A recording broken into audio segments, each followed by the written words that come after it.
So you want people to have access to AI. I thought every time I talk to you, I get a good history lesson. So you mentioned the history of electricity. Hmm. What can we learn from that? Like what happened with the rollout of electricity exactly? And what could we have done differently? Electricity comes out, first part, depending on how you want to count exactly, but first part of the 20th century. There's some great books on there, but it was broadly known as the Electricity Wars. And you had Thomas Edison with Nikola Tesla working with him. You had Westinghouse. Tesla, by the way, is the one who sort of had the big unlock with AC/DC. So you could actually get like electricity at scale. But I do think there's a lot of lessons in electricity. First of all, I think there is an analog to the actual underlying technology, right? Electricity changed how we worked, how we lived, how we communicate, even how we played. You got nighttime baseball. I'm a baseball fan. I think the White Sox were the first team to have a game at night under the lights. But it ultimately was like a real productivity driving technology. Think about even, in the day and age that we're in now, you can work at night because of electricity. Up till then, yes, you could have some electricity, some light, lamp lights that were from whale oil, candles, those types of things. But you couldn't really run a factory at night in the same way. Like the streets were sort of lit, but not entirely lit. Your homes weren't, only if you were upper income could you sort of afford all of that. And even the cost, like per watt, was enormously expensive. And electricity really did change it. It transformed how our society operates and really was ultimately a productivity driving technology. But then there's, I think, what you're really asking, which is like, how did that productivity impact society? And, I'm someone who, as we've talked about before and you alluded to, I was a history major in college. I sometimes get to play a technologist on TV. I get to play a technologist with you every once in a while. But I do find a lot in the historical analogies. And what happened with electricity is big urban markets had the resources and the ability to stand up the infrastructure that was really needed. Rural areas did not. And so pretty quickly, you had this massive transformation in the US and eventually in other parts of the world where you saw huge population shifts, more people moving into urban areas. Economics of the country really began to tilt pretty significantly into urban areas. It really wasn't until FDR came into office in 1933 that you ended up getting the Rural Electrification Agency, which was an effort to begin to redistribute electricity across the country. But even as you stand here today in 2025, you can see a lot of the socioeconomics, the politics of this country really play itself out from how electricity spread, who benefited from it, how it was distributed. There were even elements in terms of the actual corporate structures that were put in place. Electricity led to the rise of public utilities. There needed to be some form of a public-private partnership that would allow the public and the private sector-driven innovation to take place, but a public aspect to it in terms of things like setting rates so that electricity would be broadly and widely available, at least in those urban markets and eventually later on in rural markets, in a way that was affordable and accessible. And so I think there's almost three things to unpack there in that story, right? One is the fact that technology itself is a productivity driving technology, who gets to participate. The second is, how do you think about those historic inequities that maybe take place when a new technology comes on, particularly a productivity driving one? And then the third is, can you think about democracy by design? Can you build in democratic principles into the actual corporate structures? To me, there's a lot of lessons that come from that apply to us, in this very moment that we're in, where, if electricity brought us into sort of late stage industrialization, we're at the front end of the intelligence age. I mean, it wasn't. I look back and I'm like, well, we all eventually got electricity. Like it wasn't like the end of the world, right? That this happened. I guess that's what I'm sort of wondering. I mean, you're trying to make this comparison to AI. Obviously, the AI one is less like about geography and more about like different, I think, groups of people having access to it. But I mean, Yeah, eventually you get there, right? I right, mean, right. Yes and no. I mean, if you lived in rural America, and if you look at the population shifts and how the country was structured, it was still very much of an agricultural-based society. Those rural areas have never really come back. Now, there are other compounding factors. Obviously, you had the Great Depression. You had other things that came into play. But if you do go back and you look at it historically, like electricity was the moment you began to see that pivot from rural to urban. And many of these rural places have never really been able to catch up economically, even with the redistribution. I grew up in the state of Maine, and I remember even the late 90s, early 2000s, the whole issue of access to the internet, which was a derivative of the electricity distribution challenges that took place in the 1920s and 1930s. And so, yeah, I do think that lesson about the inequalities that potentially come out of how a new technology is distributed. Is it distributed in an even way? I would tend to agree with you that this time around maybe it's not urban versus rural, but in some part that's because so many more people are living in urban areas than rural areas today than they were back in that time period. I do think that the big issue with AI is going to be, is it broadly distributed? Is it broadly democratized? Or is that AI really concentrated in the hands of the few? I mean, ultimately what AI, electricity, the combustion engine, the wheel, to pick a couple, all have in common is they are a technology that is scaling human capabilities, right? The capability to learn, to think, to create, to build, to produce. Those are all things that are allowing humans to use these tools to do more, to solve hard problems that humans previously thought that they could not solve. And in all these cases, increasing productivity. And so if it's not democratized, if it's not thought of as, from an access perspective, as some kind of a basic right, I do think you're going to end up in a situation where you're going to see some of these inequalities take place, as a result of this technology. So for us, we do give out most of the 500 plus million people who use it, use our technology for free. We do think that a baseline of access to AI is going to be incredibly important to the democratizing of this, and that we do need to make sure that companies, the public sector, society writ large are all working together to make sure we, in fact, are democratizing as opposed to allowing this to become concentrated. and what does that look like? Because as you say, I mean, anyone with a broadband connection can go create a free ChatGPT account today. Mm-hmm. You can, there's free accounts with I think Claude and Gemini. People do sort of have access to AI, so to speak, today.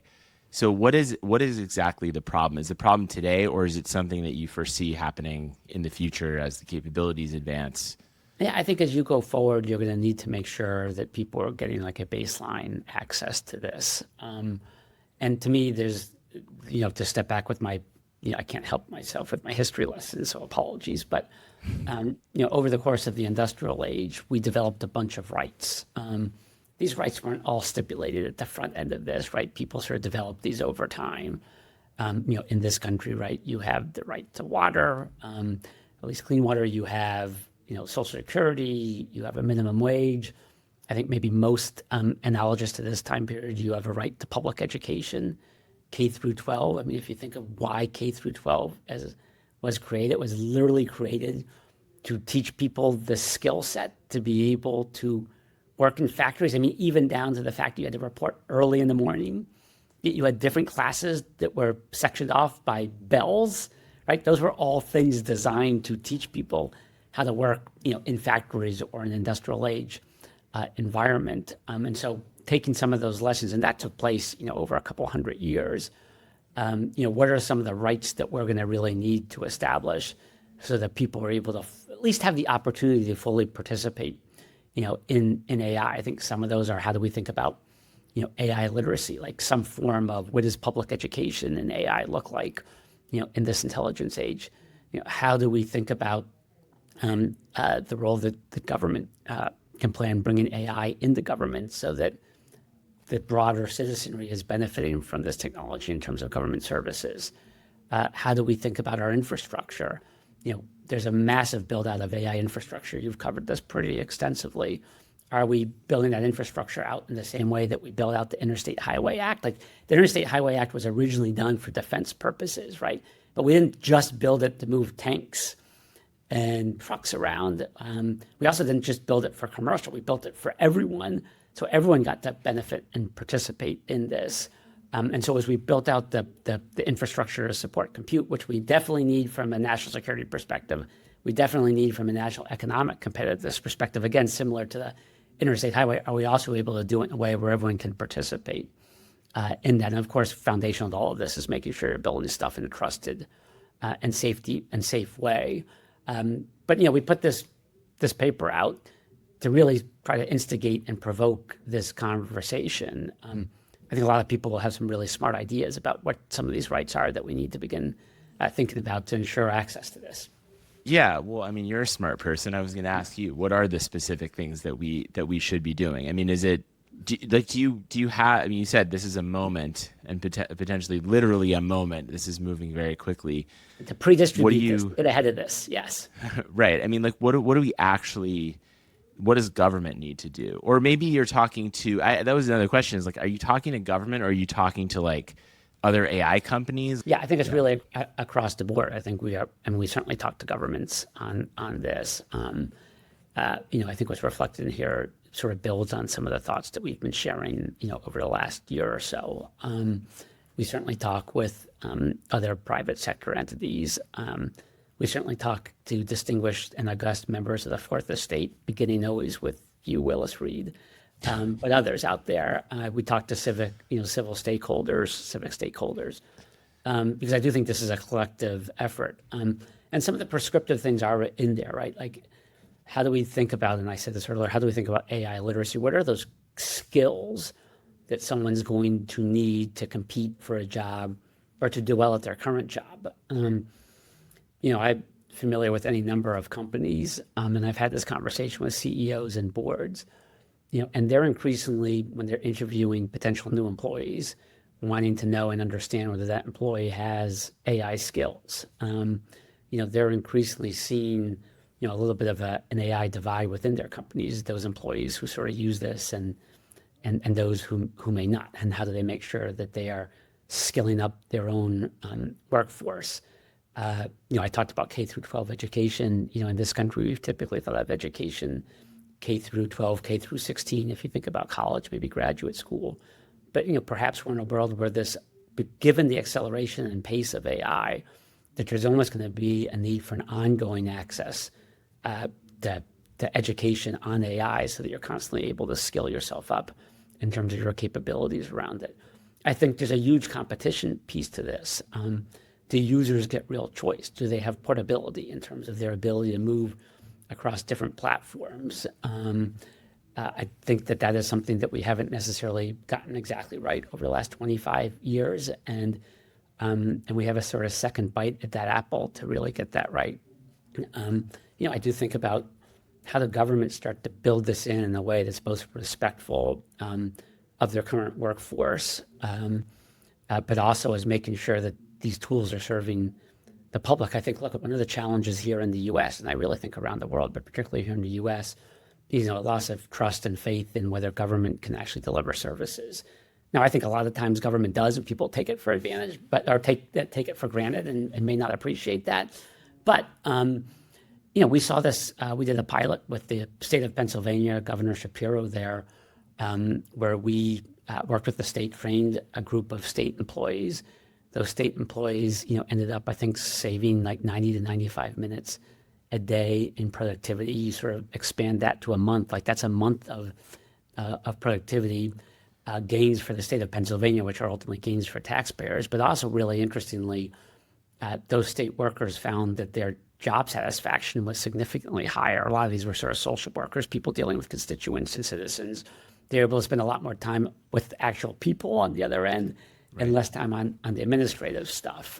Do you think that these are some of the thoughts that that are out there? And then look, finally on the infrastructure piece, like how do we really think about infrastructure and making sure compute's going to be widely available for public schools, for universities, for government, for public uses, right? And you look at how corporate design and corporate structures have changed over time to make sure that, within a capitalist structure, that that the benefits are being democratized. I think we're going to start to need to think through what are those new corporate structures.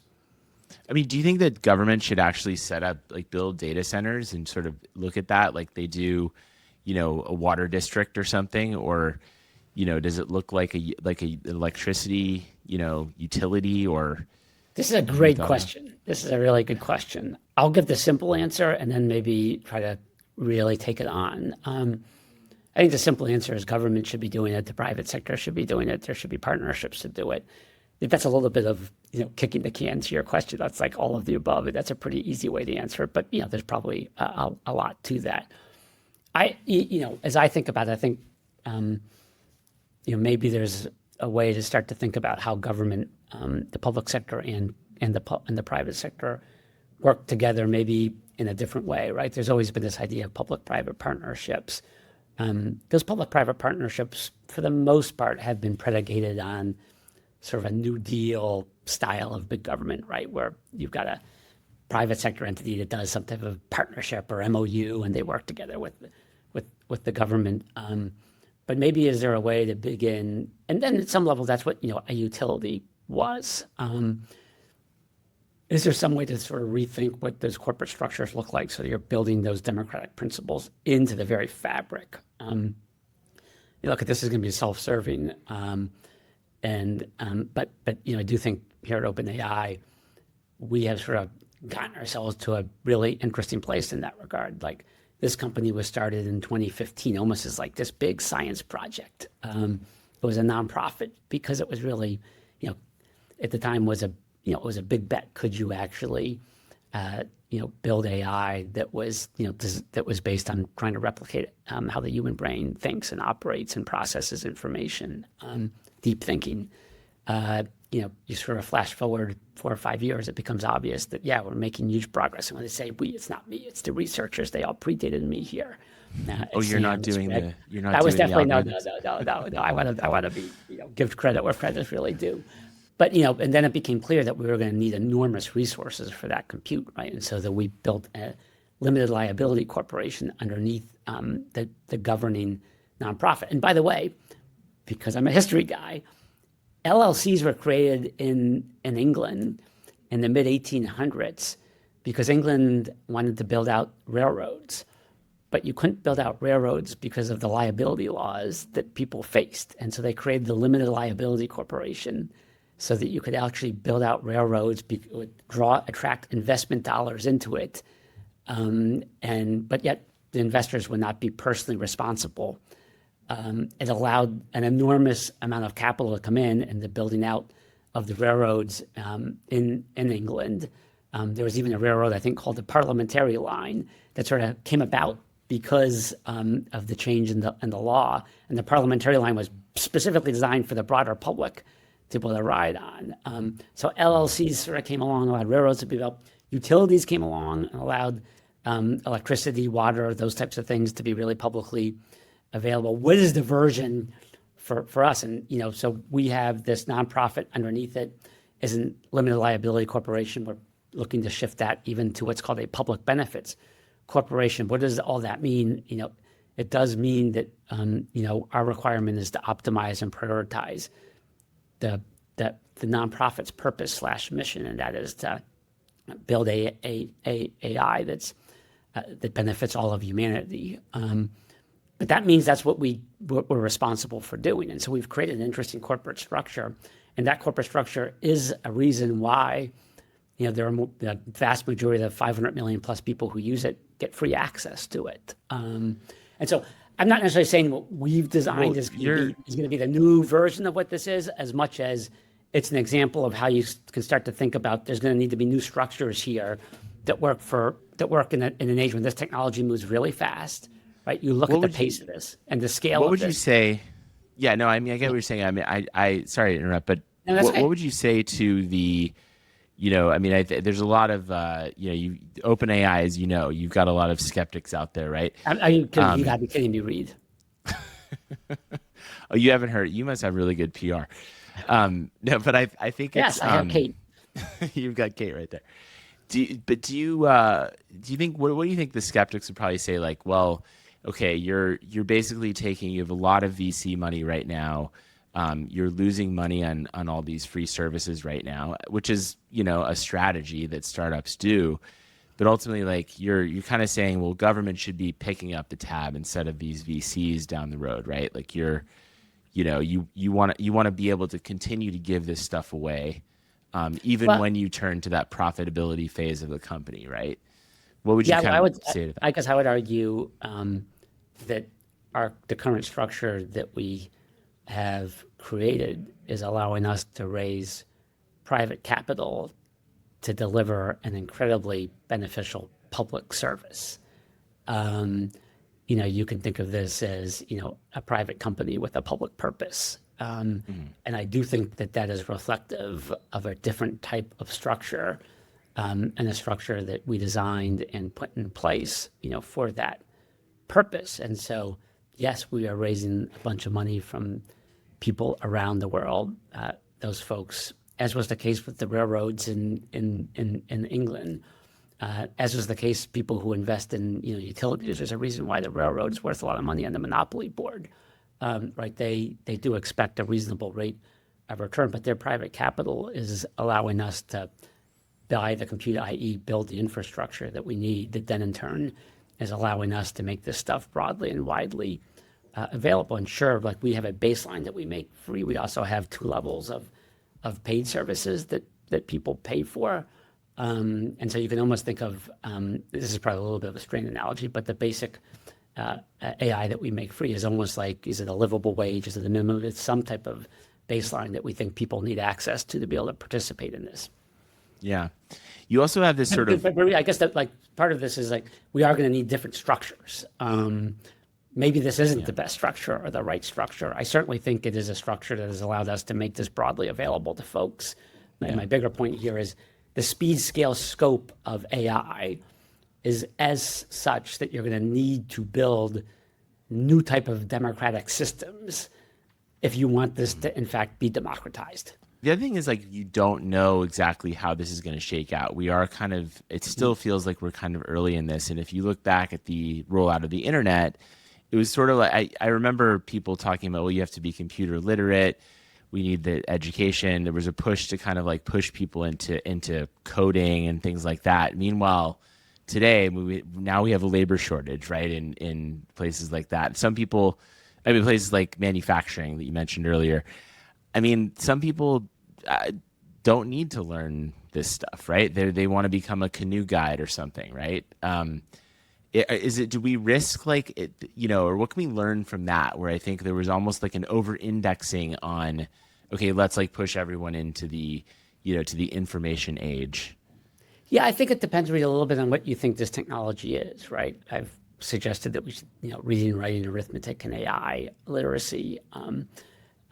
And I suggest that because I do think that this is something that's a lot closer to electricity than even really the internet, right? And so that's potentially positing that this is maybe something that's even bigger and more transformative than the internet. That's why I equate it to the wheel, the combustion engine. I mean, things that are really of that size. Yeah, you can be a canoe guide in the boundary waters of northern Minnesota. Beautiful. Make sure you bring your insect repellent. But yeah, incredibly beautiful. I also think that like the stuff you're just going to be dealing with in your daily life. I'm that guy that I can set up my own company. I can use an AI agent to get all the licenses I need to get from the great state of Minnesota. I can use AI to do marketing so I get clients and customers and business. I can use AI to help me understand what the weather forecast is going to be so that I'm making sure that my users, my clients are as safe as possible. It's funny. I was just having a conversation with someone today, and this is someone who's actually in the fishing industry, and I'm from Maine, as I mentioned, and the conversation was basically like how AI could actually make the harvesting of fish like a lot more efficient. Right now in New England, most fishermen, particularly lobstermen, are having to go out farther and farther because the lobster have migrated farther and farther out. That means more fuel being spent. That means more time on the boat not fishing. Economics have changed. The prices points have changed. Like, I'm not saying AI is going to solve the lobster challenges on it, but like giving those guys the tools to be able to then make what they're doing a lot more efficient. I do think with it. So I do think it is going to, that's why I used electricity, right? Electricity impacted every facet of life. And I do think this is, and so you're going to have some basic, at least knowledge, skill set, awareness of it. It's just when you describe those use cases, it sounds a little more like the computer revolution to me than electricity. Electricity, it's like, well, once your house is connected to electricity, all of a sudden you've got lights on. It's a literally instant transformation. Whereas what you're talking about, like the canoe guide, sort of using AI to set up the business and all that stuff, it's much more like computers in a sense. Like, let me you ask didn't need education for electricity, right? Right. The difference between someone who has electricity and someone who doesn't have electricity I think is going to be the equivalent of between that Minnesota guy. I don't know how we ended up doing that Minnesota guy. It's going to be a whole meme on this at some point. You and I are going to have to go on a canoe sometime, read in the Boundary Waters and do this podcast from there. Anytime. If I can get work to pay, if I can expense my canoe trip, that'd be great. Tell the Bens that we need to have that in writing. But I do think like the guides that have this versus the guides that don't, the guides that do have this are going to be put at an advantage versus those that don't, in the same way that I think is different than just whether you have access to a computer or not. And that's why I do think it's much more of like we've used the word infrastructure to mean compute, but I think about maybe infrastructure in a different way, more like water, electricity, like a basic access that you're going to need to be able to compete economically. I mean, if one guide has it and another doesn't, that one guy is going to be able to get and benefit a lot more. And I would submit that over time, more and more clients/users, guests are going to end up going with the one who has it versus the one who doesn't, in the same way that electricity gave someone who had it versus someone who didn't a huge advantage. And you also mentioned reliability of all this stuff, and I think that gets to it's also connected to the speed of adoption, right? Because we're not at the point now where this stuff is 100% reliable, but you're saying that is something that we should guarantee for people, right? That this is not going to give them false information. It's not going to hallucinate. I think it's all on everyone who's building this stuff to get better and better. We put out 5.0 a couple of weeks ago, and obviously, it continues to show significant improvements, on the hallucinations. I mean, use electricity. Like, you should be like, when you flip the light, electricity come on. It doesn't come on all the time, right? Sometimes there will be disruptions. Sometimes there will be storms. Sometimes you have a circuit breaker. All sorts of things. So it's very rare that something is going to be flawless and perfect in the world. But I think you should have a high degree of reliability and certainty that when you flip that switch or ask that question, you're ultimately getting a good. But I also think this goes a little bit to the literacy piece. I think those who use AI a lot and use chat, learn how to ask the right prompts that are going to optimize for making sure you're getting accurate information. Like, one of the things I always do is, I'll ask it to go back and proof its work after it's done something for me. And when it actually does its proofing of its work, if there's an error, it typically catches that error. If I see something that says, hey, does that really look right? I'll ask it to go proof that. And so I think part of this is, yes, systems are going to continue to get better. I mean, look at 5.0 compared to where 3.0 was, or 2.5. It's only 2 or 3 years. And, how much better it is now. I mean, people are getting to a point where they expect you turn the light switch on, it's going to be perfect every time. And that's a good bar to hold us to, but it also just shows the rate of progress on this. Yeah, the rate of progress is astonishing, right? I mean, I think it's all like, it's amazing every time you use this stuff. But I think it's also like, we're starting to see that, I mean, for really critical use cases where even a 1% rate of failure is not acceptable, that may be a longer slog. I mean, it's the age-old story with AI, right? Like, we've seen it with autonomous cars, autonomous driving. Like, the Waymos driving around San Francisco and Austin are incredible, but they can't go everywhere because it's really hard to get that last 1% or 0.5% of capabilities. So I think that's where, with anything, it's always going to be the hardest part. But the fact that you you do have driverless cars driving in cities right now. Here in San Francisco is pretty remarkable. Just step back. Like we have driverless cars. I'm significantly older than you, but like the idea when I was a kid that you would have driverless cars, like that was, here's one of my favorite, to see if this holds with you. Like one of my favorite things is when you watch, and even today, when you watch science fiction movies of folks, in spacecrafts, or, people driving something, it still has humans driving. Like there is no way, and not in every movie, right? But there is no way you're traveling across galaxies at light speeds and you got some dude driving this thing. That's just not what's going to happen. The movies are starting to get better now. I just saw the Alien series, like they're all sleeping in pods. But like you go back and watch Star Trek, like the guys are steering. You go back, Han Solo and Chewbacca are driving, the Millennium Falcon. Like there's no way you're driving a spaceship. You're heading, the AI is doing it, or whatever the equivalent of it that is, right? But the point here is that like even our best science fiction writers and thinkers who basically are trying to reimagine what the world will look like in the future have a difficult time imagining some of this stuff. And the fact in my lifetime, we've gone from Han Solo driving the Millennium Falcon to driverless cars in San Francisco seems to be pretty incredible. Right. I'm not going to watch Star Wars if Han Solo just takes a nap when they're, escaping from the, whoever. All I'm going to tell you, Reed, is that when you get into your time machine and you move into the future, if someone is driving the spaceship you're on, my strong advice is to get off that spaceship. Thank you for that. Yeah, I think it's a public service. Happy to. Right. I think this is the thing though. It's like it's so it's so hard to know like what should when we say we're going to ensure that everybody has access to this, it's like, well, what is it even going to look like? I think it's really unpredictable what people are going to use this stuff for. We know what we're doing with it today, right? I use it every day. Super helpful, but I have no idea what your stories have been incredibly polished as of late. Right. Very well researched. And dashes. The very little. I've noticed that the number of corrections have really diminished over time. It's a hell of an accomplishment. Right. They seem to track the hallucination rate exactly.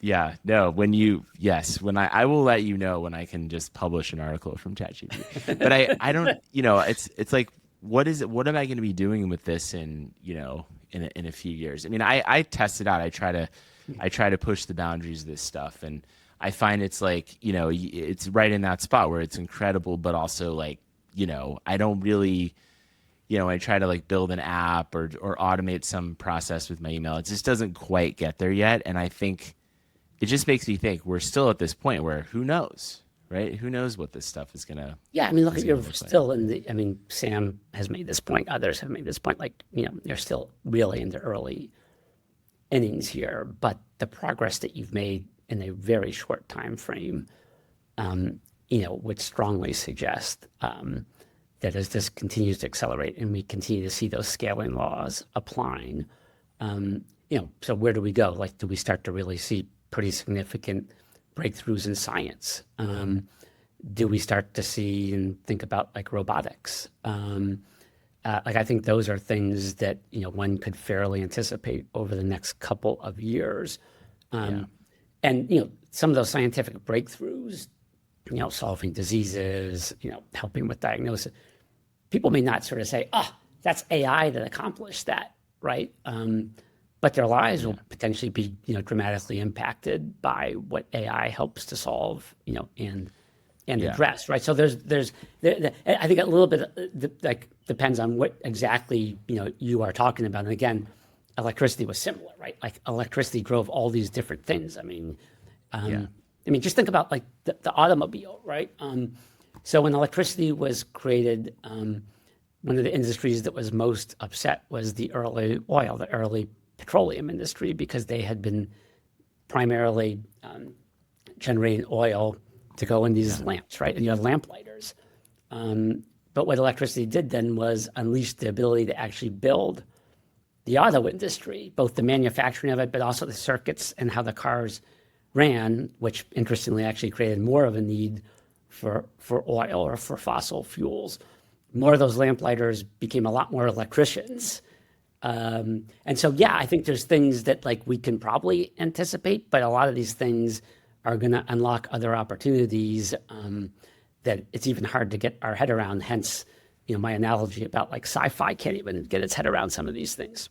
Yeah, I think you're right. And I think, yeah, of course, like on the science side and all these areas, I mean, yeah, we have seen, even before you released ChatGPT, we were seeing big advances in those areas with neural networks, et cetera. I think it's like when you talk about just the average everyday person and government sort of getting involved here and providing this maybe with its own data centers. I do wonder though, how do they have to solve the black box problem with this technology? Like for instance, with electricity, by the time we started electrifying rural America, we knew pretty well exactly how electricity was going to behave, even if there was some downtime.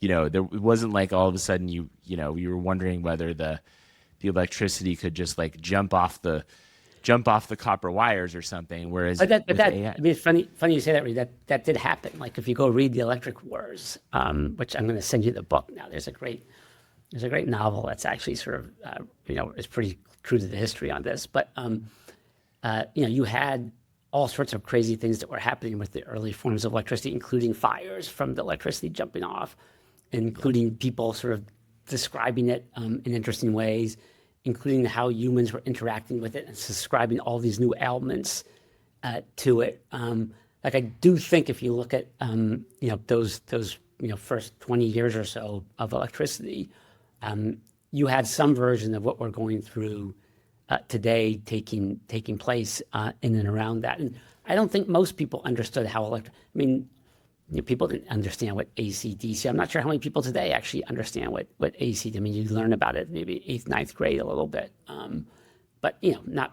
My guess is if you give typical person a pop quiz on what that means, other than there's a great band of my era. That's what I was going to say. It's a great band. I have a guy who works for us called Adam Cohen. We call him AC/DC. Right. But I think, yeah, I mean, that's the point though, is like, you don't need to know how it works but someone does, right? And right now we're at this point with AI where no one does, right? No one really understands how these neural networks are doing what they're doing. And that makes them somewhat unpredictable, right? I mean, even if you can really cut down on the hallucination rate, you can't, no one can say like, I know exactly what this thing is going to do when we deploy it, right?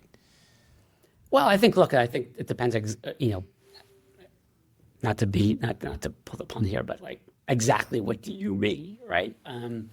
I think people, obviously it's been built by humans. Humans know how the weights work. But like a lot of technologies, like once you put it out there and see how people are interacting and using it, like, you learn a lot. We've seen this. I mean, look at even us in the last couple of weeks, right? We had models that seemed to have, and I give Sam huge credit on this, right? Seemed to have a high degree of sycophancy. He pulled it back, right? So that people were going to be less emotionally dependent. And then people said, well, I really like the one that was, that was sort of the warmer version of it, right? The more people skilled version of it. And so like, I think there's a difference between like knowing the underlying technology and how you build these systems, and then knowing how people are going to interact with it when it's deployed, in the quote unquote real world. But again, I don't think that's that different from other, significant technological moments. And that's again part of why I do think it's really important that we're thinking about this as a right, and we're also building this democracy in at the baseline. Yeah, but you do think eventually we have to get there, like we will, where we do understand it, or do you think we can sort of? I mean, for a typical person. Or no, just not for typical person. No, I don't expect the typical person to ever understand the way these. But just to basically, because you're saying a big part of this is like we need to ensure this is safe, right? When my electrician comes out to my house and he's, installing a new, service panel, like he knows exactly the correct gauge of wire and the correct size of the conduit and, what size panel is required and all that stuff, right? And there's very, very well understood math that goes into that. I think when it comes to this, it's like, you know, we don't, Right, but that we're that not there, electrician, but do we need to get there? I right, that think that's the electrician, question. and I'm sure there's a lot of really skilled electricians. And for the record, I'm a big fan of the IBEW. Um, there's a lot of electricians who are incredibly good at what they do. They've been certified, by their union or by the government. They've gone through training to do that. They don't they're not necessarily building power centers, right? They're not necessarily building where the electricity is coming from, right? They have a very specific responsibility.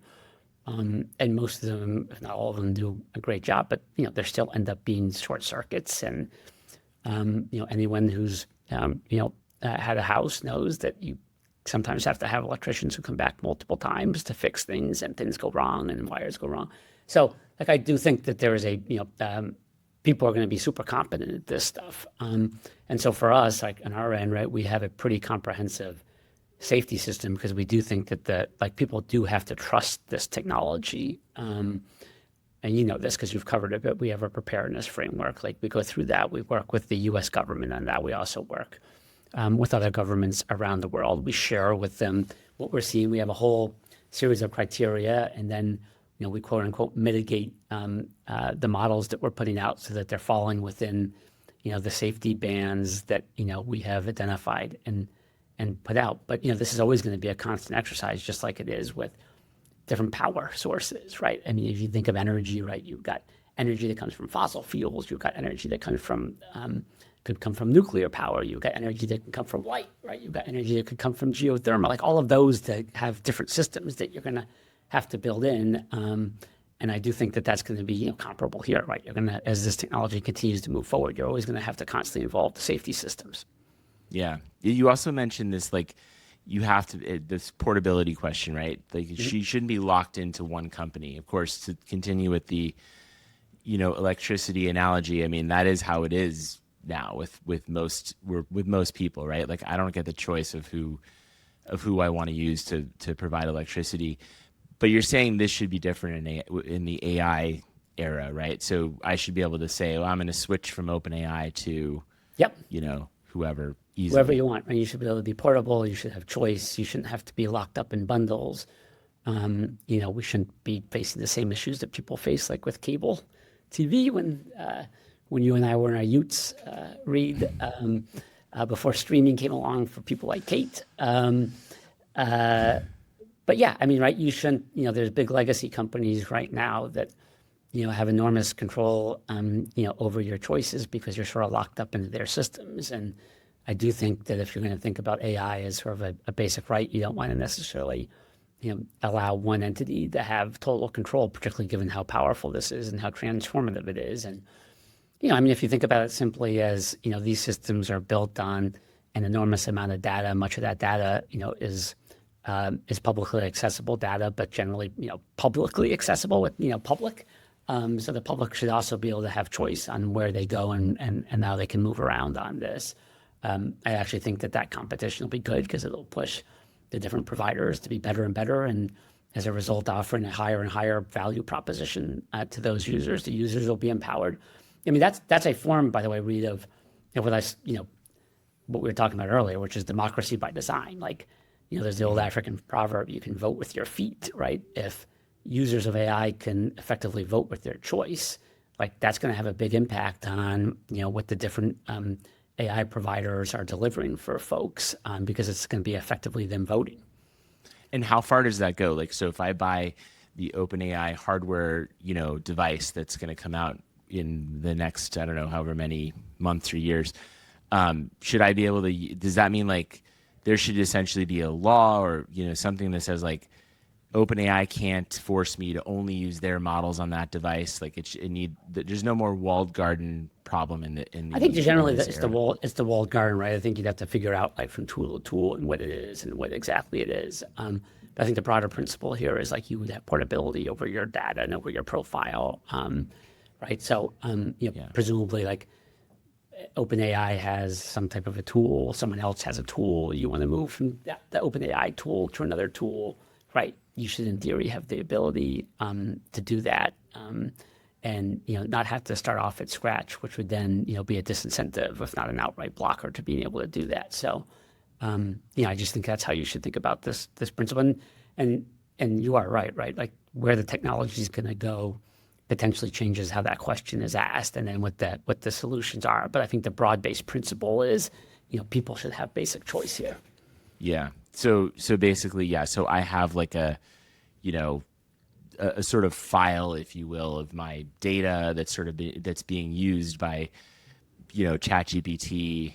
And you can use it in multiple places even, right? Right. I mean, there'd have to be some standard there, right? Like we're already starting to see with Yeah, I like think you're seeing those emerging NCP being adopted. standards. Yeah. Right. So that would be like a pledge, but you think there maybe needs to be more some sort of government involvement here to say like we're going to look, let's set the rules, let's not make the same mistake. Yeah, and here it is. It's just basically you're required to have the choice, right? It wouldn't be, I think.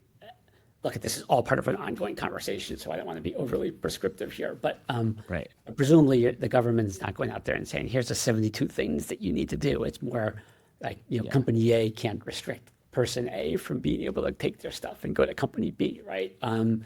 That type of stuff. Unless you just want to sort of perpetuate some of the same challenges that we've and the competition will generate more actors engaging in building more innovation. I think that will serve the user and consumer in a better way, and ultimately, this to me is a big part of this sort of building democracy and at the front end.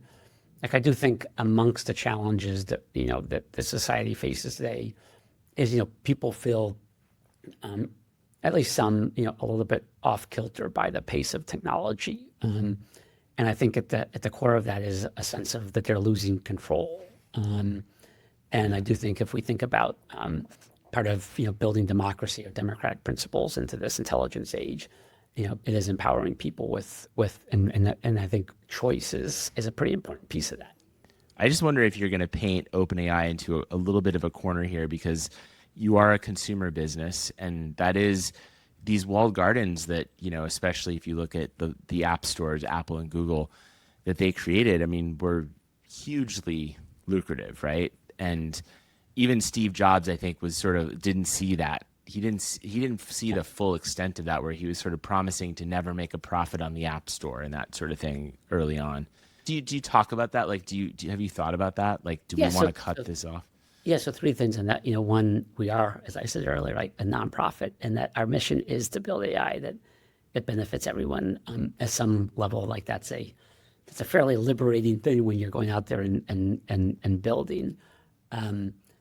Secondly, and I'm guessing this is what, if you were having conversations with other senior level people here, like the answer is you build better products and better tools. Like you win by out innovating other folks, and I do think there is a lot to it. And I think the third thing is, and it's perfectly understandable.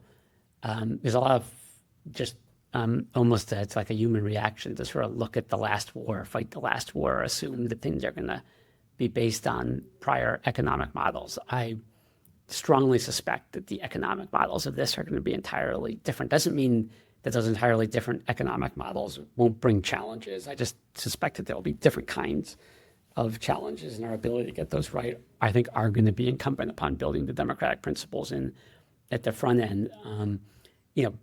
This technology is used in social media. This technology itself is not social media, right? And so therefore this technology does not need to, by definition, attempt to monetize people's attention spans, or run services where you're running ads against people. It's not to say that there may not be versions of that, but that was sort of the business model. I think the business models here could be entirely different. And so I do think that, and even just the number of things, right? This is going to be both in the online digital world, right? But it's also going to be in the physical world.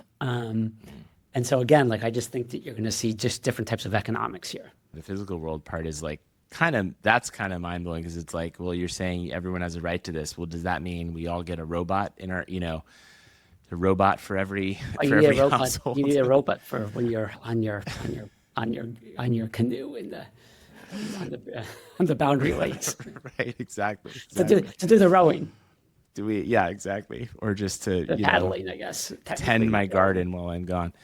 Um, yeah, but I mean, you could see that, I guess, that part of yeah. it. But I think we're a long way from that. But are you been thinking around along those lines? You mean if everyone gets a robot? If they Yeah. do, so Bree, one of the questions I always get at almost every event I do, and I'm going to answer this one because maybe I'm hopefully preempting this question before you get there, which is I always get the two questions I get, which should my kid major in college, and some version of the Terminator question. Right. My answer on the Terminator, well, remember, R2D2 was AI. So is C3PO. So maybe we split the difference between the Terminator and R2D2 and just all settle for C3PO. He's a pretty good guy. He more or less wanted to do the right thing. He wasn't entirely perfect, but he was pretty damn good. And you can count on him to be in the foxhole with you.